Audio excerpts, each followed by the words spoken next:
Hello, everybody, and welcome back. My name is Maria Hostiu. I am the head of studio experience here at Cognizant Softvision, and you are attending the 7th edition of Programmers Week. This year at Programmers Week, we aim to go beyond, to offer you experiences to remember by pushing the limits of technology and innovation.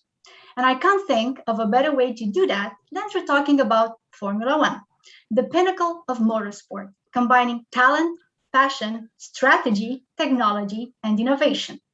2021 is a very special year for all of us here, as Cognizant became the name partner of the Aston Martin Formula One team, thus bringing together technology and innovation for fans all over the world. AI, data, analytics, automation, they are all transforming every aspect of our daily society, and that includes Formula One racing. Technology is making the cars faster, the pit stops more efficient, the drivers safer. The future of Formula One absolutely roars technology. Thus, I am delighted and truly privileged to introduce you to one of your keynote speakers today, none other than Otmar Szafnauer, CEO and team principal of the Aston Martin Cognizant Formula One team. And for those of you who don't know Otmar yet, although I'm pretty sure that everyone in the audience is a fan, or maybe will be after today, he was actually born in Romania, not very far from our company's headquarters in Cluj-Napoca, and he lived there until the age of 7. He then moved to the US and started a journey that enabled him to work with some of the most brilliant minds in the Formula One world and to run global businesses and teams that we could all learn from. So buckle up, ladies and gentlemen. It's lights out and away we go. We're racing at Programmers Week. Otmar, over to you. Thanks, Maria. Thank you for the introduction. Just a small, now I don't want to say error, but a small correction. I left Romania when I was 8 years old, not 7. That was a long time ago in 1972, and I moved to Detroit, Michigan, which was fortuitous in the fact that Detroit was, and probably still is, one of the leading automotive cities in the world. So it was the world's biggest producer of automobiles, and that, with the fact that I liked racing from a young age, enabled me to get an education that also enabled me to follow my passion for racing. And yeah, it's been a long journey. 1972, I left Romania all those years ago to make it to the pinnacle of motorsport and having the privilege to run the Aston Martin Cognizant Formula One team.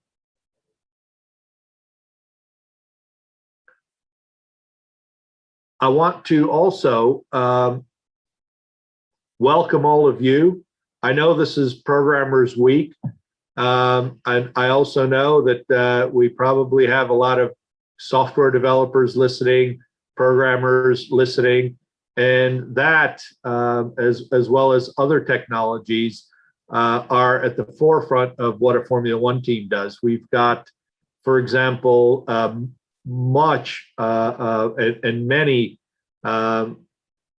software that is bespoke to us. We write a lot of our own code, mainly for 2 reasons. One, sometimes we can't get the code that's specific to the task that we have here, but mainly if it's an area of strategic and competitive advantage, then we want to do our own, such that we can do a better job than our competitors and actually have that software and the tools that we develop ourselves help us beat them on track and go faster. So the role of our software developers and our teams here that do program for us and write bespoke software is very critical for a Formula One team and very important. We've now partnered with Cognizant, and you have helped and embedded some engineers within our organization to help in many ways. 1, in writing software, but 2, in also becoming more efficient and streamlining some of our data analytics, as well as streamlining some of our communications, just to become more efficient in what we do. And for that, I want to thank everybody. Is there anything you want to ask me, Maria, or anybody? On that topic, actually, Otmar, I wanted just to remind the audience that if they have any questions or if they have any comments, feel free to use the chat module and Otmar will answer your questions. And actually, I wanted to ask you, Otmar, because you've mentioned the software and you mentioned the importance that software has in Formula One racing these days. As fans, right, as audience, we see all the time when we see Formula One races, either, you know, the cameras on the helmets or the AI, the analytics, who will catch who on how many laps and so on. So there's a large amount of technology at this point, as you were mentioning, involved in Formula One races. Obviously, a few years back, that didn't exist, or many years back, not just a few years back. Now, I want to ask you, in your opinion, what would be the impact of technology on Formula One and on drivers? Does it actually limit the talent, or does it boost it in terms of driving? Well, that's a good question. So because over time, things have changed. And if you look back at, for example, the days of Ayrton Senna, maybe, and that wasn't that long ago, you know, mid to early 90s. If you look at some of the footage of, say, Senna and Prost racing, one of the things and one of the key skills that they had to have was upshifting and downshifting, especially downshifting as you're hard on the brakes, coming into the corner, getting the downshifts just right, such that you have the engine revving at the same rate as the gearbox is revving before you put it in a lower gear. And if you didn't have that, it would disrupt the balance of the car, and it would have a great shift of mass from the back to the rear or vice versa. And when you have that, then you have a contact patch to the ground of the four wheels that is suboptimal. And if you have suboptimal contact patch, that means you can't take the corner as quickly as you normally could, or you can't brake as efficiently as you normally could. All that in the mid-90s was done manually. And if one driver could do it a little bit better than the next driver, he would maximize his contact patch and go quicker. And Senna was one of the best at it. Nowadays, that's all done by software. So it's because of people like yourselves, very clever, you know, all the drivers now do is hard on the brakes and just downshift with a paddle, and the synchronizing of the gearbox along with the engine that was so critical and so important for good lap time is now done by software. So you could argue that, well, you know, now the software and the technology has taken over a little bit, and the driver doesn't have to be as skilled. However, having said that, that's the same for everybody, and you still have to have skill in braking late, in turning in at the appropriate time, in maximizing the grip through the corner. It's just the skill of synchronizing engine to gearbox and shifting doesn't happen anymore. So that is one area where the likes of yourselves have helped in Formula One. Yes, we go quicker. Everybody goes quicker because of it. And there's a little bit less skill there. However, the driver still needs huge amount of skill to do everything else. Great. Thank you so much for your answer, Otmar. And actually building upon what you've mentioned, everybody has to do it kind of the same way. The new FIA regulations, right, next year. With that, will technology play a lesser or a higher role in Formula One racing? Well, I think the technology in the new regulations will probably be the same. The technology that's used to develop an entire new philosophy of car is where the application happens. You know, so for example, years ago, we all look to do a couple things in Formula One. One, for mechanical design, we all want it to be infinitely stiff, for example, and weigh nothing, right? So you want a component to have zero mass and infinite stiffness.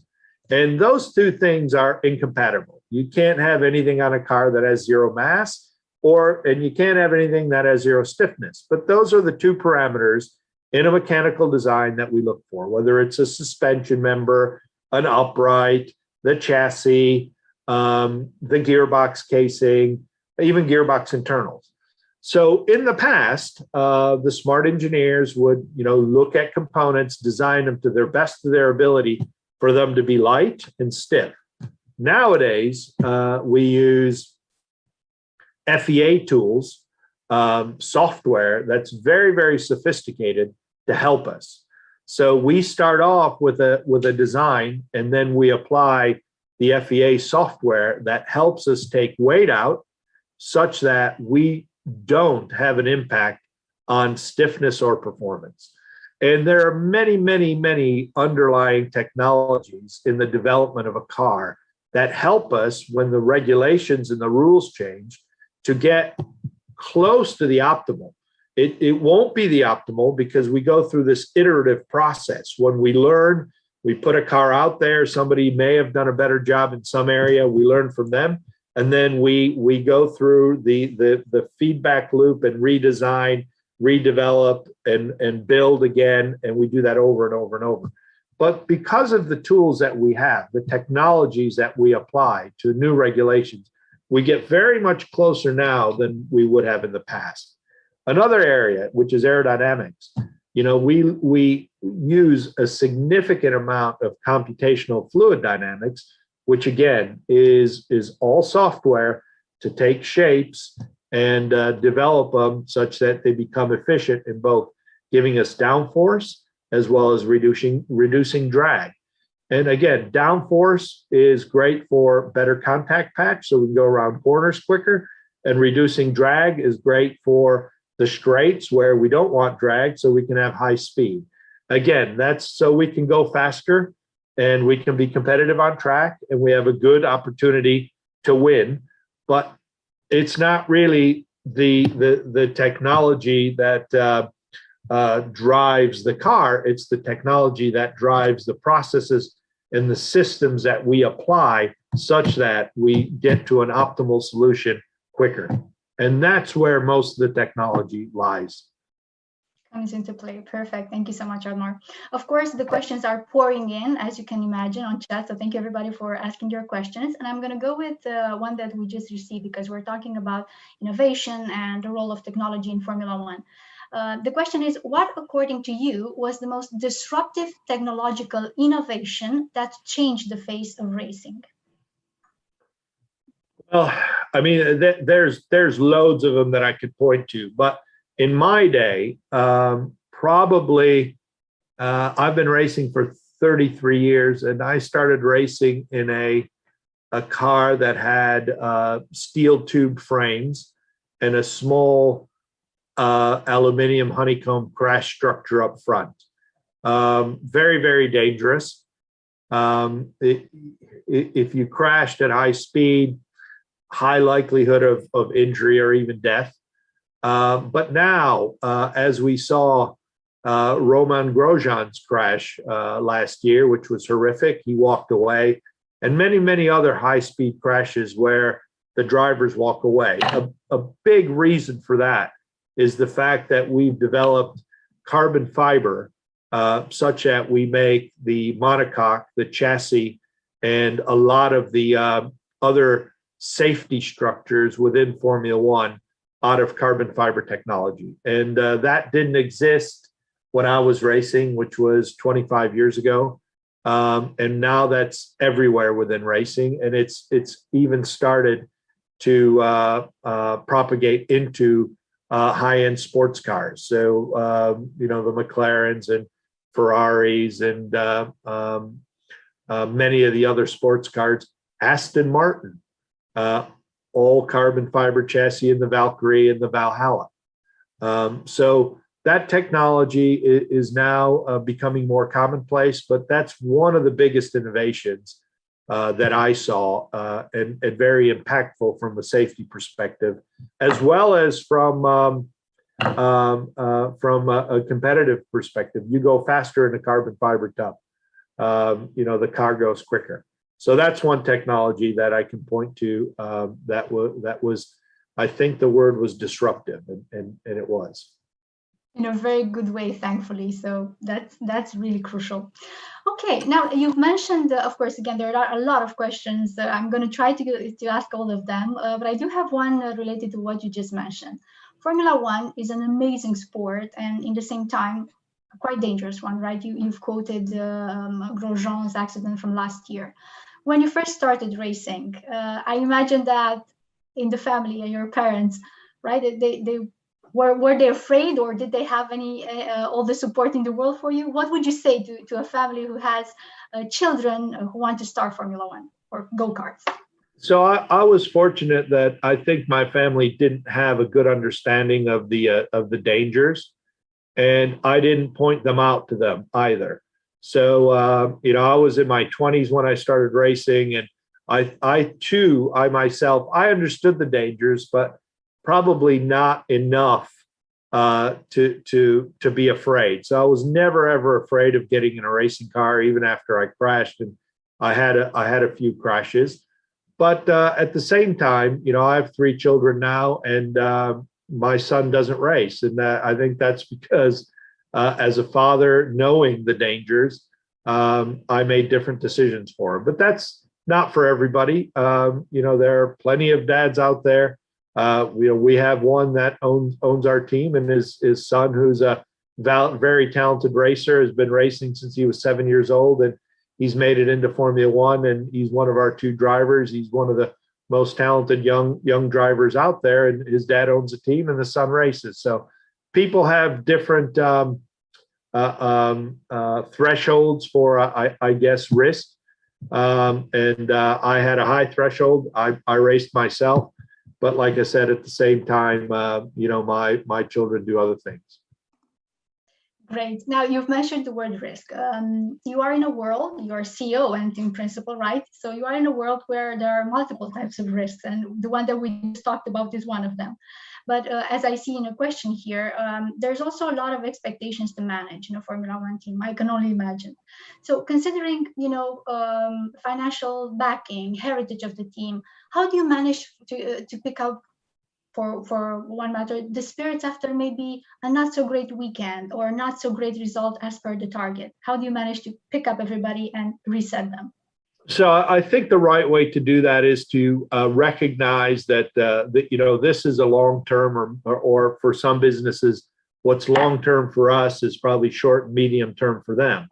But this is a project where in 3, 4, 5 years we should not have these types of or not have as many weekends where it didn't go to plan, and we should have more of them where we are racing at the pinnacle. And it's a process to get there. So we can't look at race weekend by race weekend by race weekend and go up and down. We have to learn from our mistakes, make sure we don't repeat them, but also understand that for us, this is a 3, 4, 5 year goal and process to get to the sharp end and race with those winning, and we want to win ourselves. So we just have to remind everybody that we are in a process. We're in the building phase of this team. We only have 550 employees today. The big teams are at 900. Some of them even 1,000. So for us to compete there, we've got to put the infrastructure in place. We've got to get like-minded individuals who work with us. We all have to pull in the same direction, and then lo and behold, we will have the results. But in the meantime, when we have a good weekend and a not so good weekend, we have to remember that it's the long term that we're looking at. It's a little bit like investing in the stock market.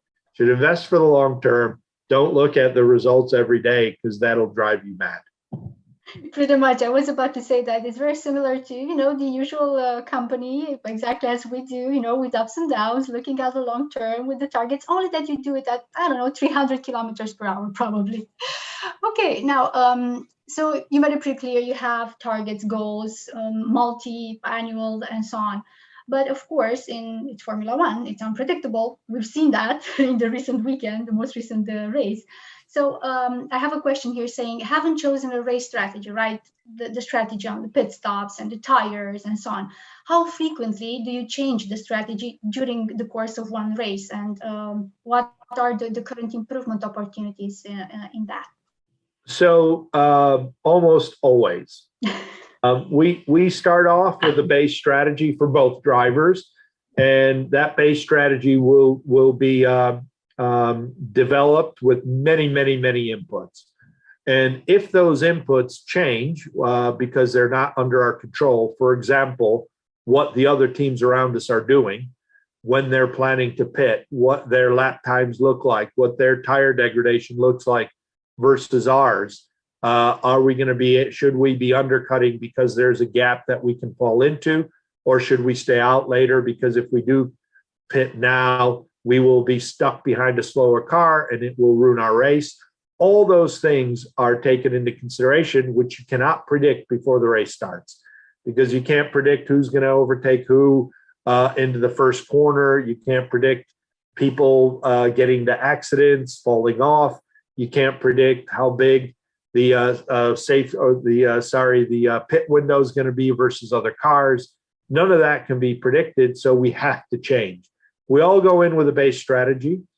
If it's one stop versus two stop, generally that we don't change. But stop lap, that's all based on what's happening around us. And more often than not, we can't predict what's going to happen than we can. So we all have to be very adaptable to what's happening around us, such that we can quickly change. All the other teams are doing the same. So we just have to do it a little bit better, such that we come out ahead of them.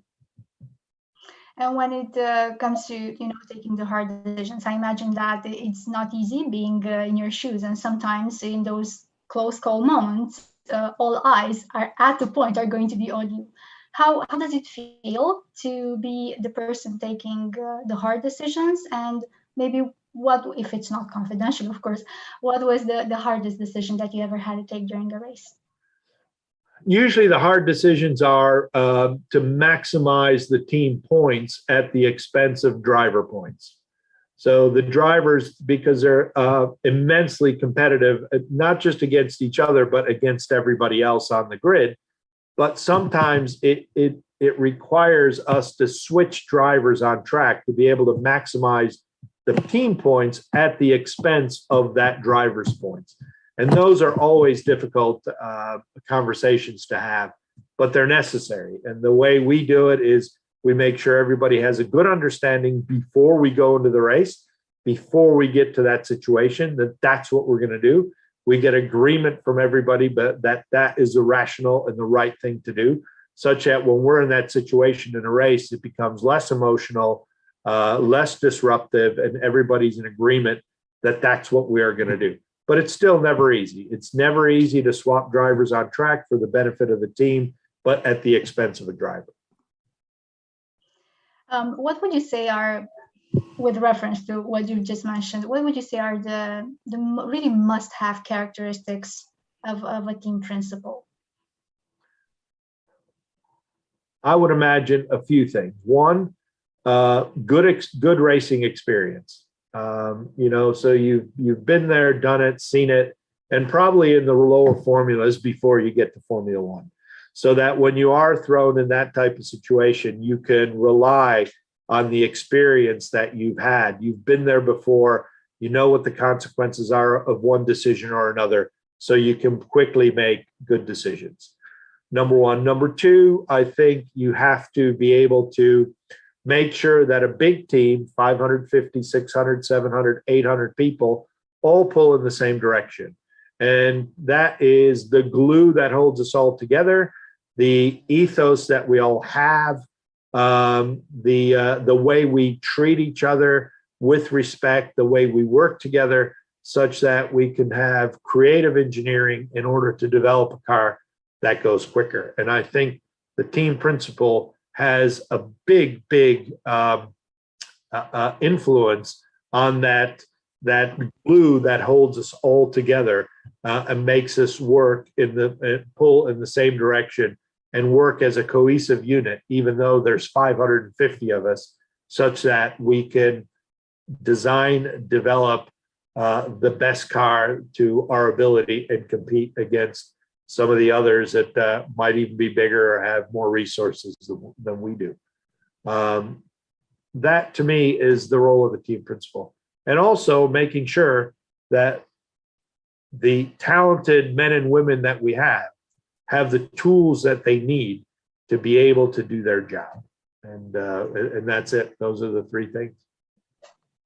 Thank you so much. And I think it's very similar. I would say again, I'm bringing it all back to the comparison with, the software company. I'm going to say Cognizant Softvision here. We also believe that the glue that keeps us together gives us that long-term vision and the targets more achievable. And that sense of purpose. We all have absolutely sense of purpose. Absolutely. Then we're talking about the characteristics of a team principal, and I see a question here. I'm going to link it with what I was about to ask you. We see a lot of talents today in Formula 1, Formula 2, Formula 3. So there's a very promising generation of drivers coming, and we see that year over year. So my question to you would be, what would be the characteristics of an amazing Formula 1 driver? Well, an amazing Formula 1 driver has to have the mental, although it's very physical, and a lot of them spend a lot of time on their physical fitness, because to be in the car for hours with all the G-forces, you definitely need to be physically fit. But I think the best drivers have a big mental capacity to almost slow down what's happening around them at 320 kilometers an hour, such that they can take many, many inputs in, process the information, and then make decisions and put inputs into the car such that they get the car to the limit and keep it there. And that is such a mental thing. And it takes one, I think, innate ability, but two, also learned ability. And those that start racing at a young age, 5, 6, 7 years old, where their brains are a little bit more malleable. And because they have that experience, the interconnections of all their synapses and brain cells are wired such that you can almost slow the speed down and make those fine adjustments and inputs of the car such that you keep the car to its limit, both under braking, accelerating, turn in, mid corner. And if you can do that, then you can eke out just a little bit more than the next person. And that's what it's about. So that's quite paradoxical, I would say, right? To be a Formula 1 driver, and you need to slow down at the crucial moments to be able to. You need in your brain to be able to slow all that stuff down, make fine movements, and keep the car at its limit. If you can do all those things, and you see it. I mean, there are many times where I watch a Formula 1 race, and I see drivers at 300 plus kilometers an hour, millimeters from each other, and going into a turn, and I'm thinking they're going to crash into each other. And they take the turn at, by the time they slow down, turn in, maybe they're at 180 kilometers an hour, but still really fast.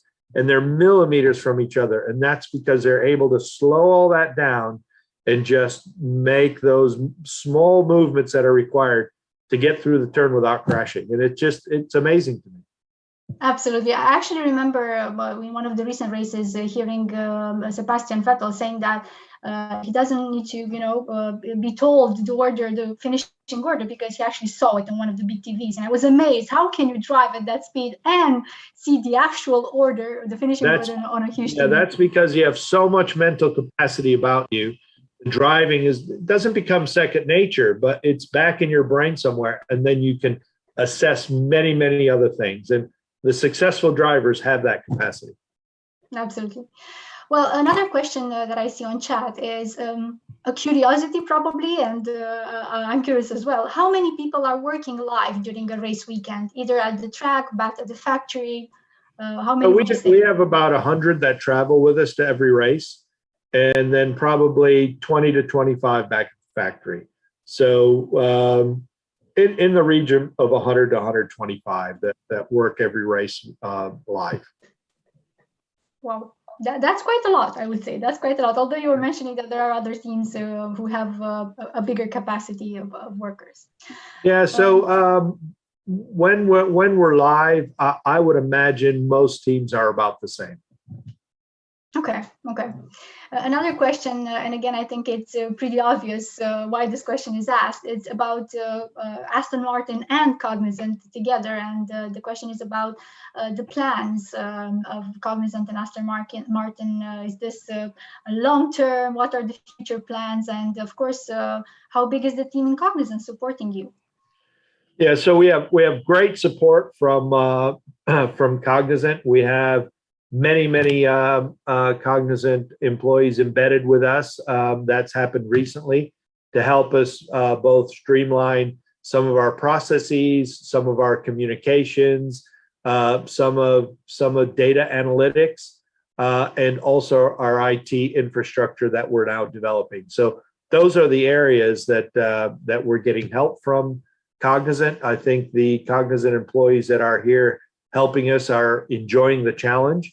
And I was speaking to both Rob Walker and Brian Humphreys, and I said, the best way you can help us is for you to understand our business and then input into making us more efficient, more streamlined, and better, as opposed to us trying to understand your business and then asking for help. And they agreed that was the best way to do it. So we have people here that are now looking over our shoulders to understand what we do, how we go, what processes we have, how we go about our daily business, and then recommending, like I say, improvements for basically efficiencies, just so we can get more efficient.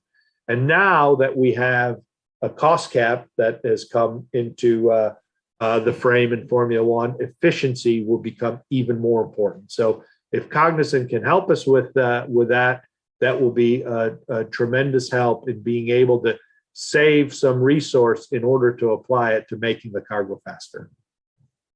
Great. Now, I have some questions here that are pretty technical, and I'm going to go for them. Don't get me wrong, I love Formula One, but I'm not that technical. So bear with me if I have any mistakes in the question. So the first one is, are spoiler splitter controlled by auto systems on the car, depending on the turf, like in the aircraft, assuming this would improve performance?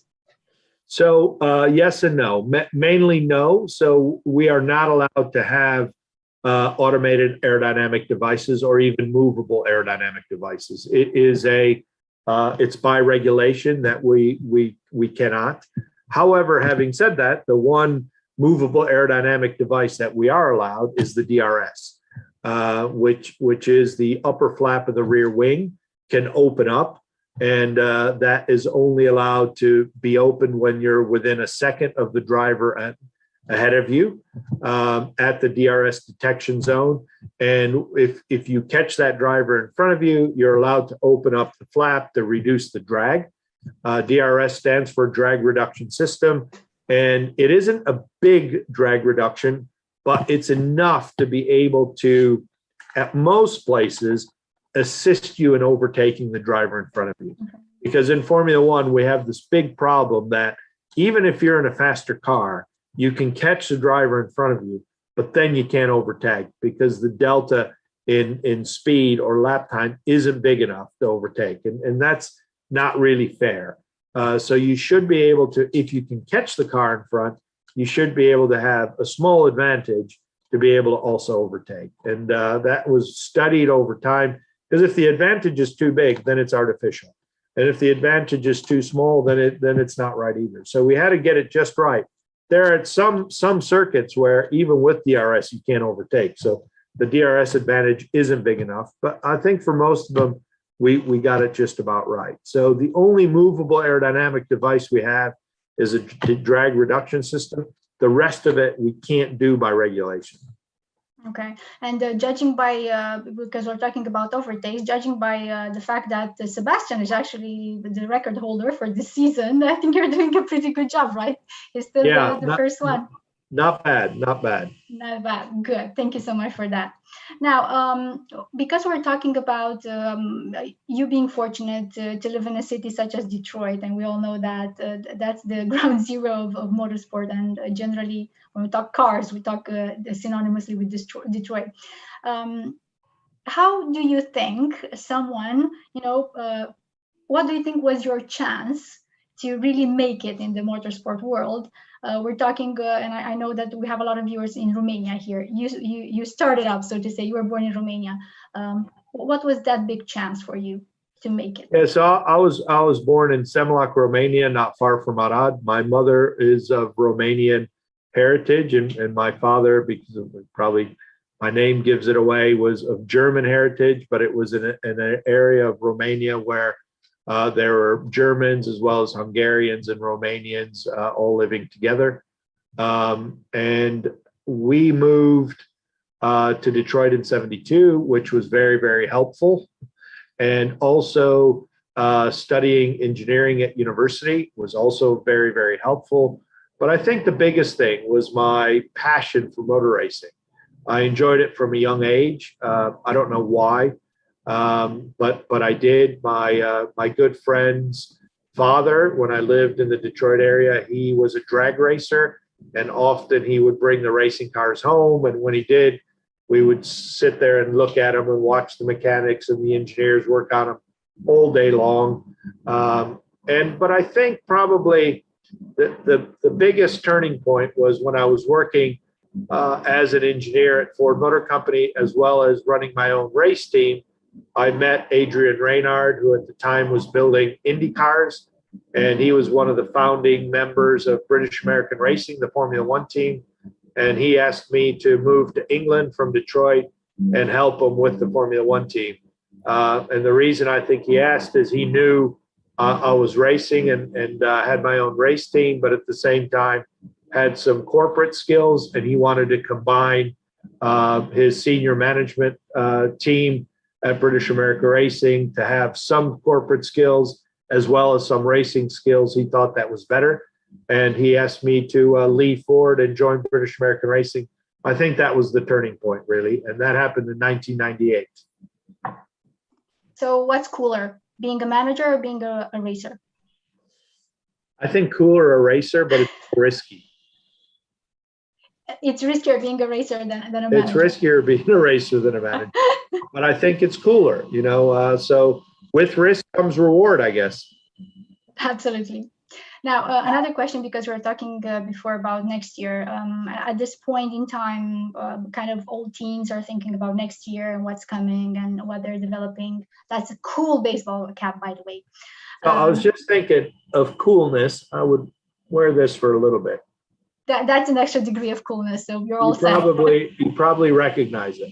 Absolutely. It's famous all around the world.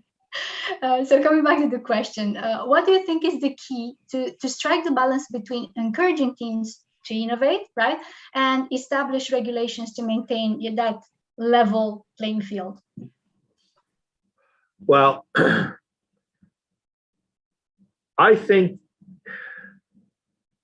to establish a level playing field, the best thing that we've done was to introduce a cost cap.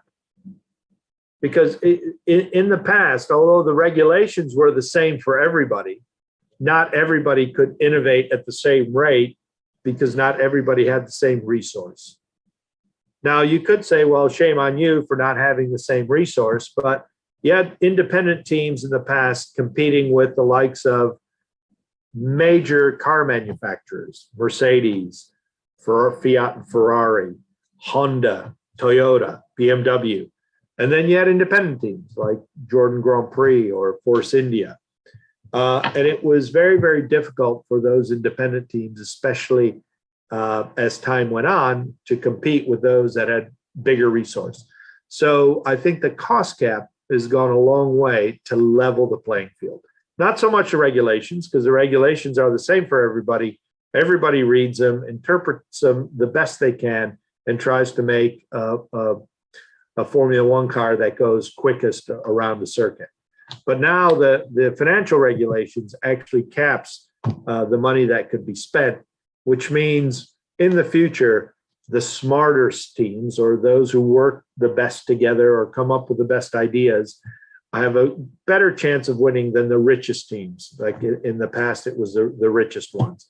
Having the resource doesn't guarantee you wins, but the corollary holds true. If you don't have the resource, you're guaranteed not to win. Great, thank you so much. So last week, Monza, right?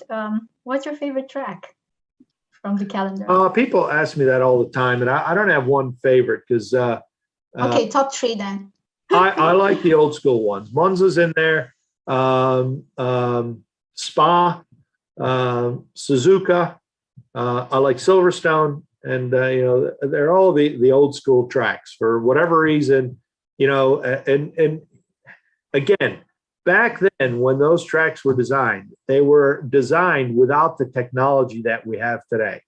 So now we have simulation tools, and before we do a track layout, we simulate the cars on certain different layouts to understand where overtaking could happen, where the DRS zones should be, all sorts of simulation tools that we have now, which are all software based. And we apply those to get to a circuit that will be entertaining for the fans and fun to drive for the drivers. It seems like with all the technology and innovation and knowledge that we have today, for whatever reason, those that were designed in the 60s are still my favorite. And they didn't have those tools. So they must have had some smart people looking at it and saying, this is what this track should be like. Because Spa and Suzuka are just amazing. Monza too, and that's been changed. Silverstone as well. But yeah, it's the old ones that I like the best. Then it's truly a pity that we couldn't see a race at Spa, unfortunately, this year. Maybe next year is going to be better and we can all enjoy it. Yeah, I mean, that the thing that happened at Spa this year, there's always a probability of rain there. However, we've been racing there for a long time, and this is the first time that it's happened. So if I had a crystal ball, I would guess it will not happen next year. So it will be that year in the history of racing that will go down like that, and that will be a good story to tell. You were telling us earlier about the learning curve and the fact that it's always like a domino effect and learning each and every race. I have a question here that asks, how big has the impact of Seb has been in the development of the team, and what did you learn together or from him?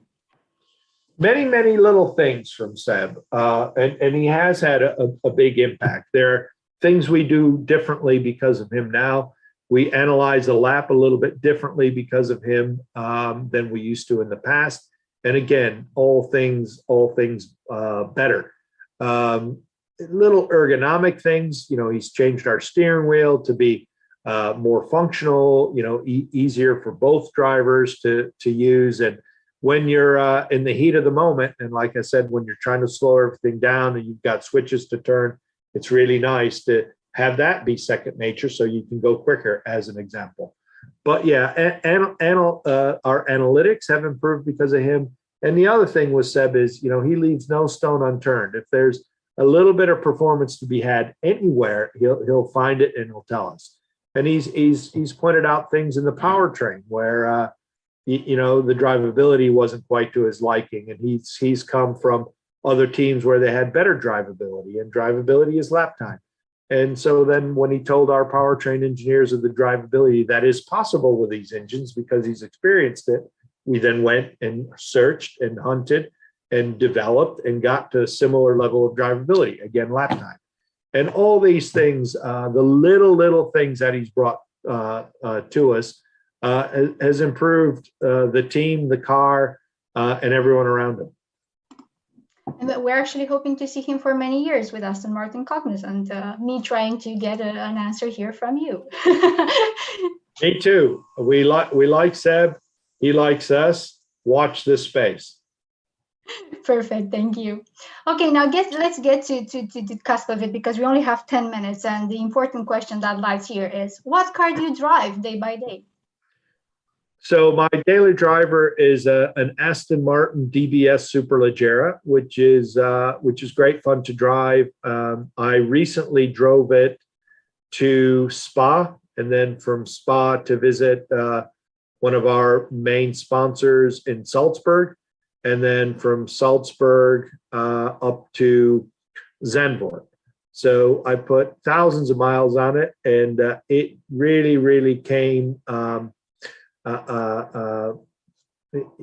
It came to the forefront and to my pleasure on the Autobahn. I mean, it was just amazing. It came in its own. It was amazing on the Autobahn. It's a Grand Tour. It was comfortable. I could drive it for long distances without fatigue. But because it has 715 horsepower on the Autobahn, it was wonderful. It just ate up the kilometers, and it was faster than those pesky BMWs.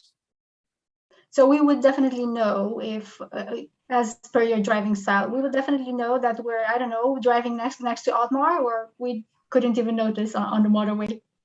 I don't know if you could or couldn't. Maybe you could. Maybe you could. The car would give it away. The car would definitely give it away. There are many questions incoming, as I was telling you. One is the opinion on the latest clash that happened at Monza. I don't know if you want to have an opinion or want to give an opinion on that. Well, one. I mean, the way I viewed that is I don't think there's enough room for two cars to go through there. And Lewis was ahead. I think the stewards probably made the right decision in punishing the correct offender. Thank you for that. Another question is, what are your objectives for the let's say 4 years from now on up until 26, particularly within your regulations? Yeah, so 4 years from now, we want to be challenging for World Championship and being on the podium regularly with wins. And that's what we need to do.